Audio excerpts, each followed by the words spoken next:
ਆਮ ਬੰਦਾ ਸੀਬੀਆਈ ਕਿਵੇਂ ਜਾ ਸਕਦਾ ਦੱਸ ਦੋ। ਇਨਸਾਫ ਦਾ ਤਗਾਜ਼ਾ ਅੱਡ-ਅੱਡ ਹੈ, ਕੈਟਾਗਰੀਆਂ ਬਣਾਈਆਂ ਇਹਨਾਂ ਨੇ ਇਨਸਾਫ ਦੀਆਂ। 99% ਲੋਕ ਲੋਅਰ ਨੇ ਜਿਹੜੇ ਸੀਬੀਆਈ ਤੱਕ ਅੱਜ ਤੱਕ ਪਹੁੰਚ ਹੀ ਨਹੀਂ ਕਰ ਸਕੇ। 99% ਲੋਕਾਂ ਨਾਲ ਇਹਦਾ ਮਤਲਬ ਬੇਇਨਸਾਫੀ ਹੋ ਰਹੀ ਹੈ। ਇੱਕ ਫੌਜੀ ਵੀਰ ਨੂੰ ਕੁੱਟਿਆ ਗਿਆ ਸੀ ਪਟਿਆਲੇ ਵਿਖੇ, ਹਜ਼ਾਰਾਂ ਸੈਂਕੜੇ ਲੋਕਾਂ ਨੂੰ ਪਿੰਡਾਂ 'ਚ ਸ਼ਹਿਰਾਂ 'ਚ ਕੁੱਟਿਆ ਜਾਂਦਾ। ਕਿਹੜਾ ਅੱਜ ਤੱਕ ਸੀਬੀਆਈ ਕੋਲੇ ਜਾ ਵੜਿਆ? ਐਸਐਸਪੀ ਕੋਲੇ ਨਹੀਂ ਜਾ ਸਕਿਆ ਕੋਈ, ਤੇ ਉਹ ਪਰਿਵਾਰ ਕੋਲੇ ਜੇ ਕੋਈ ਹੀਲਾ ਵਸੀਲਾ ਸੀ ਉਹਨੇ ਚਾਰਾਜੋਰੀ ਕਰਕੇ ਜਾਂਚ ਸੀਬੀਆਈ ਤੱਕ ਲੈ ਗਏ। ਕਦੇ ਤੁਸੀਂ ਦੇਖਿਆ ਪੁਲਿਸ ਨੇ ਕਦੇ ਵਿਦਰੋਹ ਕੀਤਾ ਹੋਵੇ?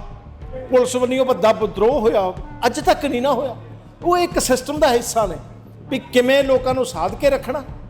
ਹਿੰਦੁਸਤਾਨ ਦੀਆਂ ਪਾਰਟੀਆਂ ਨੇ, ਇਹਨਾਂ ਦਾ ਨੈਸ਼ਨਲ ਏਜੰਡਾ ਇੱਕ ਆ, ਉਸ ਏਜੰਡੇ ਤੋਂ ਇਹ ਕਦੇ ਬਾਹਰ ਨਹੀਂ ਹੁੰਦੇ। ਕੀ ਹੈ ਲੈਂਡ ਪੂਲਿੰਗ ਪਾਲਿਸੀ ਜਿਹੜੀ ਆ ਪੰਜਾਬ ਦੀ, ਜਿਹੜੀ ਚੜ੍ਹਦੀ ਕਲਾ ਗਈ, ਇੱਥੋਂ ਦੇ ਲੋਕਾਂ ਦੀ ਚੜ੍ਹਦੀ ਕਲਾ, ਉਸ ਦੇ ਖਿਲਾਫ ਪ੍ਰੋਕਸੀ ਵਾਰ ਹੈ।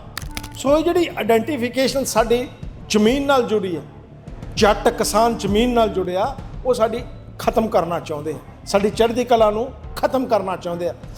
ਲੈਂਡ ਪੂਲਿੰਗ ਉਦੋਂ ਵੀ ਹੋਈ ਹੈ ਜਦੋਂ ਸਾਡਾ ਖੈਬਰ ਤੱਕ ਰਾਜ ਸੀ, ਜਦੋਂ ਤੱਕ ਸਾਡਾ ਲੇਹ ਲਦਾਖ ਤੱਕ ਰਾਜ ਸੀ, ਜਦੋਂ ਸਿੱਖ ਰਾਜ ਦੇ ਝੰਡੇ ਲਾਲ ਕਿਲੇ ਤੱਕ ਝੂਲਦੇ ਸੀ, ਉਦੋਂ ਵੀ ਲੈਂਡ ਪੂਲਿੰਗ ਇਹਨਾਂ ਸਰਕਾਰਾਂ ਨੇ ਵੱਖ-ਵੱਖ ਤਰੀਕਿਆਂ ਨਾਲ, ਬੇਈਮਾਨੀ ਨਾਲ, ਮੱਕਾਰੀ ਨਾਲ ਕੀਤੀ ਹੈ। ਸਾਡੇ ਕੋਲ ਬਚੇਗਾ ਕੀ? ਨਾ ਸਾਡੇ ਕੋਲ ਖੇਤੀ ਬਚੇਗੀ, ਨਾ ਡੈਰੀ ਫਾਰਮ, ਨਾ ਨਰੇਗਾ ਬਚੇਗਾ, ਨਾ ਸਾਡਾ ਆੜਤੀਆ ਵਰਗ ਬਚੇਗਾ। ਇਹਨਾਂ ਦਾ ਕਾਲ ਆ ਚੁੱਕਿਆ, ਤੇ ਕਾਲ ਇਹਨਾਂ ਦਾ ਮੈਨੂੰ ਨਹੀਂ ਪਤਾ ਵੀ ਕੋਈ ਯੋਧਾ ਉੱਠ ਕੇ ਬਿਆੰਤੇ ਬੁਚੜੇ ਵਾਂਗੂ ਕਰੂਗਾ ਇਹਦਾ ਕਾਲ।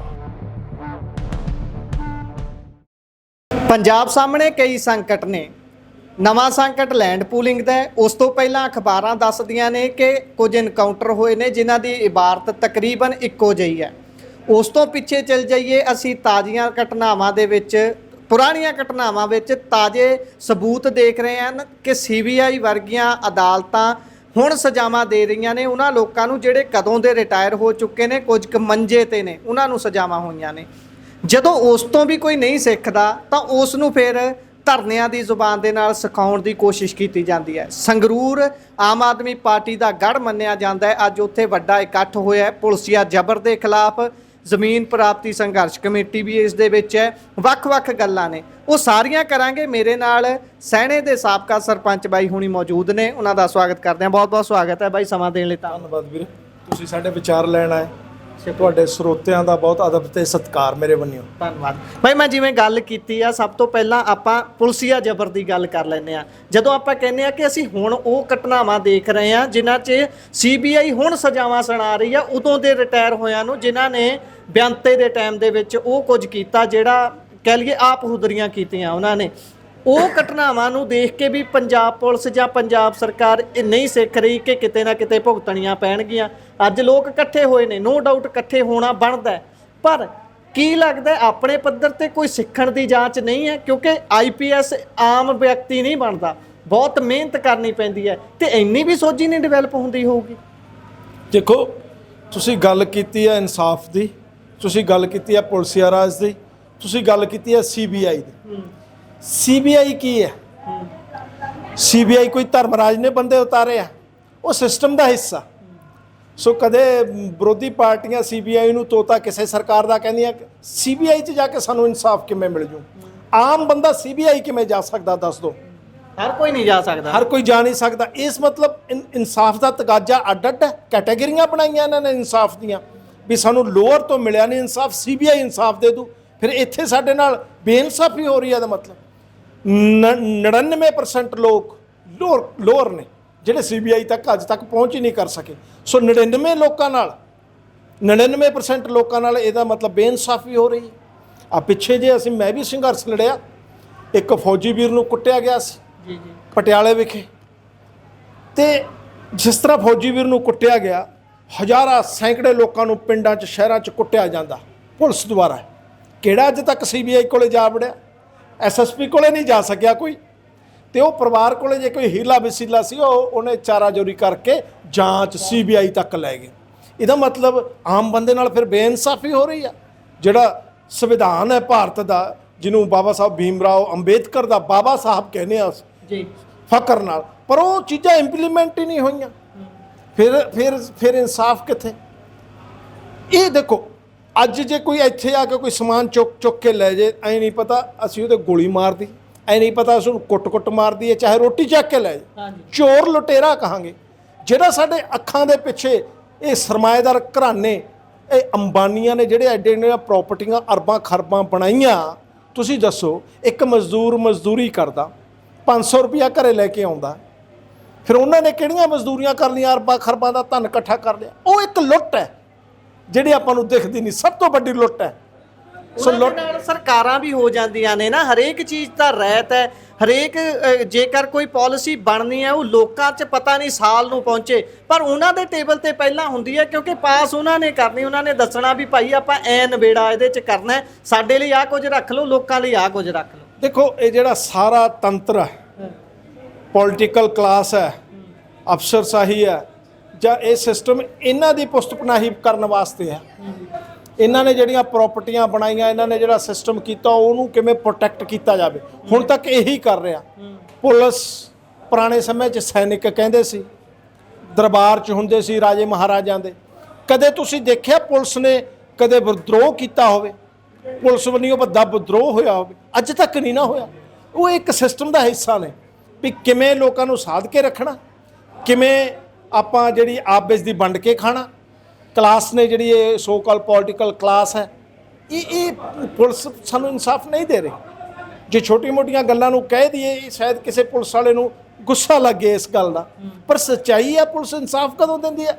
ਇੱਥੇ ਭਾਈ ਇਹਦੇ ਵਿੱਚ ਹੀ ਗੱਲ ਹੈ। ਹੁਣ ਪੁਲਿਸ ਦੀ ਜਦੋਂ ਗੱਲ ਕਰਦੇ ਆ, ਪੁਲਿਸ ਇੱਕ ਰਾਜ ਉਹ ਸੀ ਜਦੋਂ ਦੀ ਆਪਾਂ ਪਹਿਲਾਂ ਗੱਲ ਕੀਤੀ ਕਿ ਹੁਣ CBI ਦੇ ਵਿੱਚ ਜਾ ਕੇ ਮਾਮਲਿਆਂ ਦੇ ਵਿੱਚ ਫੈਸਲੇ ਆ ਰਹੇ ਨੇ। ਹੁਣ ਫਿਲਮ ਬਣਾਈ ਜਾਂਦੀ ਹੈ ਦਲਜੀਤ ਦੇ ਵੱਲੋਂ ਪੰਜਾਬ 95, ਉਹ ਫਿਲਮ ਨੂੰ ਰੋਕ ਲਿਆ ਜਾਂਦਾ ਹੈ। ਫਿਰ ਉਹਦੇ ਵਿੱਚ ਇਹ ਗੱਲ ਕੀਤੀ ਜਾਂਦੀ ਹੈ ਕਿ ਉਹ ਕਾਂਗਰਸ ਦੇ ਦੌਰ ਨੂੰ ਦਰਸਾਉਂਦੀ ਫਿਲਮ ਹੈ, ਜੇਕਰ ਭਾਜਪਾ ਉਹ ਤਾਂ ਉਹਦਾ ਲਾਹਾ ਲੈ ਸਕਦੀ ਹੈ, ਉਸ ਨੂੰ ਉਹ ਰੋਕ ਰਹੀ ਹੈ। ਕਹਿੰਦੇ ਤੁਸੀਂ ਹੋਰ ਚਲਾਉਣੀਆਂ ਨੇ, ਜੇ ਹੋਰ ਚਲਾਉਣੀਆਂ ਨੇ ਇਹਨੂੰ ਨਾ ਛੇੜੋ, ਇਹਦੀ ਗੱਲ ਨਾ ਕਰੋ। ਫਿਰ ਇਹ ਕਿੱਥੋਂ ਸਮਝੀਏ ਵੀ ਅਸਲ 'ਚ ਰੋਕ ਕੌਣ ਰਿਹਾ ਫਿਰ ਪਿੱਛੇ? ਦੇਖੋ, ਜਿਹੜੇ ਸੰਘਰਸ਼ ਉੱਠਦੇ ਆ, ਜਿਹੜਾ ਸਮੁੱਚਾ ਹਿੰਦੁਸਤਾਨ ਦੀਆਂ ਪਾਰਟੀਆਂ ਨੇ, ਇਹਨਾਂ ਦਾ ਨੈਸ਼ਨਲ ਏਜੰਡਾ ਇੱਕ ਆ। ਉਸ ਏਜੰਡੇ ਤੋਂ ਇਹ ਕਦੇ ਬਾਹਰ ਨਹੀਂ ਹੁੰਦੇ। ਕੀ ਹੈ ਨੈਸ਼ਨਲ ਏਜੰਡਾ? ਕੀ ਹੈ ਵੀ ਜਿਵੇਂ ਸੈਂਟਰ ਨੇ ਗੱਲ ਕਹਿਤੀ, ਉਸ ਤੇ ਫੁੱਲ ਚੜਾਉਣੇ। ਕਦੇ ਕਾਂਗਰਸ ਨੇ ਵਿਰੋਧ ਕੀਤਾ ਇਸ ਗੱਲ ਦਾ ਵੀ ਭਾਈ ਅੰਮ੍ਰਿਤਪਾਲ ਤੇ NSA ਕਿਉਂ ਲਾਇਆ? ਕਦੇ ਕਾਂਗਰਸ ਨੇ ਵਿਰੋਧ ਕੀਤਾ ਵੀ ਜਿਹੜੇ ਗਰੀਬ ਮਜ਼ਦੂਰ ਕੁੱਟੇ ਜਾ ਰਿਹਾ ਘਰਾਂ 'ਚ ਵੜ ਚੰਦਭਾਨ ਜਿਹੜੇ ਸਰਪੰਚ ਕੁੱਟਿਆ, ਕਦੇ ਕਾਂਗਰਸ ਨੇ ਵਿਰੋਧ ਕੀਤਾ ਇਹ ਚੀਜ਼ਾਂ ਦਾ? ਜਾਂ ਜਿਹੜੇ ਵੱਡੇ ਵੱਡੇ ਸੰਘਰਸ਼ ਉੱਠੇ ਨੇ, ਫੇਕ ਇਨਕਾਊਂਟਰ ਹੋਇਆ, ਕਾਂਗਰਸ ਨੇ ਸਵਾਲ ਚੁੱਕਿਆ ਜਾਂ ਹੋਰ ਪਾਰਟੀ ਨੇ ਚੁੱਕਿਆ? ਇਹਨਾਂ ਦਾ ਨੈਸ਼ਨਲ ਏਜੰਡਾ ਇੱਕ ਆ। ਇਹਨਾਂ ਨੇ ਵਾਰੀ ਬੰਨੀ ਵੀ ਆ ਲੋਕਾਂ ਨੂੰ ਲੁੱਟਣ ਦੀ, ਵਾਰੋ ਵਾਰੀ ਲੁੱਟੀ ਜਾ ਰਹੇ ਨੇ, ਤੇ ਲੋਕ ਆਸ ਕਰਦੇ ਰਹਿੰਦੇ ਨੇ ਵੀ ਕੋਈ ਐਸਾ ਰਾਜ ਪ੍ਰਬੰਧ ਆਊਗਾ ਜੋ ਸਾਨੂੰ ਇਹ ਚੀਜ਼ਾਂ ਤੋਂ ਨਿਜਾਤ ਦਿਵਾਊਗਾ, ਪਰ ਉਹ ਹਜੇ ਦੂਰ ਦੀ ਕੌੜੀ ਹੈ। ਸੌਰੀ, ਉਹ ਰਾਜ ਪ੍ਰਬੰਧ ਜੇ ਮੈਂ ਕਹਾਂ, ਉਹ ਜਿਹੜਾ ਗੁਰੂ ਸਾਹਿਬ ਨੇ ਸਾਨੂੰ ਕਨਸੈਪਟ ਦਿੱਤਾ, ਰਾਜ ਕਰੇਗਾ ਖਾਲਸਾ, ਇਹ ਅਸੀਂ ਅਰਦਾਸਾਂ ਬੇਨਤੀਆਂ 'ਚ ਕਹਿੰਦੇ ਹਾਂ।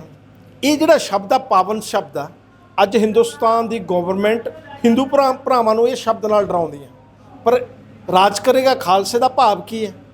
ਖਾਲਸੇ ਦਾ ਜਦੋਂ ਰਾਜ ਸੀਗਾ, ਸਾਡਾ ਜਨਮ ਕਿਉਂ ਹੋਇਆ? ਖਾਲਸੇ ਦਾ ਸਾਡਾ ਜਨਮ ਹੋਇਆ ਹਿੰਦੂ ਭਰਾਵਾਂ ਦੀ ਰੱਖਿਆ ਵਾਸਤੇ। ਚਾਂਦਨੀ ਚੌਕ ਤੇ ਸ਼ੀਸ਼ ਕਿਹਨੇ ਦਿੱਤਾ? ਹਿੰਦੂ ਵੀਰਾਂ ਵਾਸਤੇ। ਅਸੀਂ ਹਿੰਦੂ ਭਰਾ ਜਿਹੜੇ ਨੇ ਸਾਡੇ ਪੰਜਾਬ 'ਚ ਮਾਈਨੋਰਿਟੀਜ਼ 'ਚ ਨੇ, ਅਸੀਂ ਵਾਅਦਾ ਕਰਦੇ ਹਾਂ ਵੀ ਅਸੀਂ ਰਲ ਮਿਲ ਕੇ ਰਹਿਣ ਵਾਲੇ ਲੋਕ ਆ। ਅਸੀਂ ਬਾਬੇ ਨਾਨਕ ਦੀ ਜਿਹੜੀ ਆ, ਨਾਨਕ ਨਾਮ ਚੜ੍ਹਦੀ ਕਲਾ ਤੇਰੇ ਭਾਣੇ ਸਰਬੱਤ ਦਾ ਭਲਾ ਮੰਗਣ ਵਾਲੇ ਲੋਕ ਆ। ਅਸੀਂ ਤੁਹਾਡੇ ਤੇ ਕੋਈ ਆਂਚ ਨਹੀਂ ਆਉਣ ਦੇਵਾਂਗੇ, ਪਰ ਇਹ ਜਿਹੜੇ ਸਿਸਟਮ ਆ ਉਹਨਾਂ ਨੂੰ ਵੀ ਪਛਾਣਨਾ ਪੈਣਾ ਵੀ ਸਾਡੇ ਨਾਲ ਵੀ ਖੜਨਾ ਪੈਣਾ। ਅੱਜ ਪੰਜਾਬ ਬਰਬਾਦ ਹੋ ਰਿਹਾ, ਜੇ ਪੰਜਾਬ ਹੀ ਬਰਬਾਦ ਹੋ ਗਿਆ, ਕਿਸਾਨ ਹੀ ਬਰਬਾਦ ਹੋ ਗਿਆ, ਮਜ਼ਦੂਰ ਇੱਥੋਂ ਦਾ ਬਰਬਾਦ ਹੋ ਗਿਆ, ਵਪਾਰੀ ਕਿਵੇਂ ਬਚੂਗਾ? ਵਪਾਰ ਵੀ ਉਹਨਾਂ ਦੇ ਨਾਲ ਹੀ ਹੈ ਨਾ। ਤੇ ਇਸ ਤੋਂ ਅਗਲੀ ਗੱਲ ਕਰਦੇ ਆ ਲੈਂਡ ਪੂਲਿੰਗ ਪਾਲਿਸੀ ਦੀ।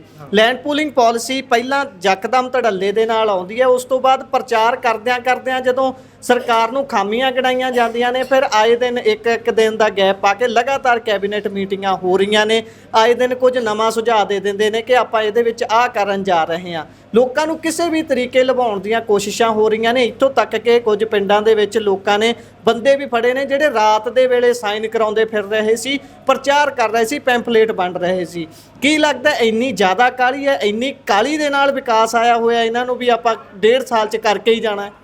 ਲੈਂਡ ਪੂਲਿੰਗ ਪਾਲਿਸੀ ਜਿਹੜੀ ਆ ਪੰਜਾਬ ਦੀ ਜਿਹੜੀ ਚੜ੍ਹਦੀ ਕਲਾ ਗਈ, ਇੱਥੋਂ ਦੇ ਲੋਕਾਂ ਦੀ ਚੜ੍ਹਦੀ ਕਲਾ, ਉਸ ਦੇ ਖਿਲਾਫ ਪ੍ਰੋਕਸੀ ਵਾਰ ਹੈ, ਉਸ ਦੇ ਖਿਲਾਫ ਲੜਾਈ ਹੈ। ਇਸ ਮਾਂ ਧਰਤੀ ਦੇ ਸਿਰ ਤੇ ਪੰਜਾਬ ਦੇ ਲੋਕ ਉੱਠੇ, ਵੱਡੇ ਸਮਿਰਥ ਹੋਏ, ਮਿਲਟਰੀ 'ਚ ਗਏ, ਵੱਡੀਆਂ ਵੱਡੀਆਂ ਨੌਕਰੀਆਂ ਗਏ, ਵੱਡੇ ਵੱਡੇ ਵਿਦੇਸ਼ਾਂ 'ਚ ਗਏ, ਵੱਡੇ ਵੱਡੇ ਕਾਰੋਬਾਰ ਖੜੇ ਕਹੇ। ਸੋ ਇਹ ਜਿਹੜੀ ਆਇਡੈਂਟੀਫਿਕੇਸ਼ਨ ਸਾਡੀ ਜ਼ਮੀਨ ਨਾਲ ਜੁੜੀ ਹੈ, ਜੱਟ ਕਿਸਾਨ ਜ਼ਮੀਨ ਨਾਲ ਜੁੜਿਆ, ਉਹ ਸਾਡੀ ਖਤਮ ਕਰਨਾ ਚਾਹੁੰਦੇ ਆ, ਸਾਡੀ ਚੜ੍ਹਦੀ ਕਲਾ ਨੂੰ ਖਤਮ ਕਰਨਾ ਚਾਹੁੰਦੇ ਆ। ਵੀ ਹੁਣ ਠੀਕ ਹੈ, ਇੱਕ ਮਾਂ ਦੇ 4 ਪੁੱਤ ਨੇ, ਇੱਕ ਵੱਡਾ ਅਫਸਰ ਬਣ ਜਾਂਦਾ, 2-3 ਨਲਾਇਕ ਰਹਿ ਜਾਂਦੇ। ਜੇ ਅਸੀਂ ਸਾਡੇ ਬਜ਼ੁਰਗਾਂ ਨੇ ਮਿਹਨਤ ਕਰਕੇ ਹਿੰਦੁਸਤਾਨ ਨੂੰ ਆਜ਼ਾਦ ਕਰਾ ਕੇ ਆਪਣੀਆਂ ਜ਼ਮੀਨਾਂ ਦੇ ਸਿਰ ਤੇ ਹਰਤ ਕ੍ਰਾਂਤੀ ਇੰਡੀਆ 'ਚ ਲਾ ਕੇ ਇੰਡੀਆ ਦਾ ਸਮੁੱਚਾ ਦਾ ਢਿੱਡ ਭਰਿਆ, ਅਸੀਂ ਮੂਹਰਲੀ ਕਤਾਰ 'ਚ ਖੜੇ ਹੋ ਗਏ ਇੰਡੀਆ 'ਚ, ਤਾਂ ਇਹ ਸਾਡੀ ਚੜ੍ਹਦੀ ਕਲਾ ਨੂੰ ਇਹ ਢਾਹ ਲਾਉਣਾ ਚਾਹੁੰਦੇ ਆ। ਬਸ ਲੈਂਡ ਪੂਲਿੰਗ ਪਾਲਿਸੀ ਇਹੀ ਹੈ, ਇਹ ਅੱਜ ਦੀ ਨਹੀਂ, ਸਦੀਆਂ ਤੋਂ ਹੁੰਦੀ ਆਈ ਹੈ।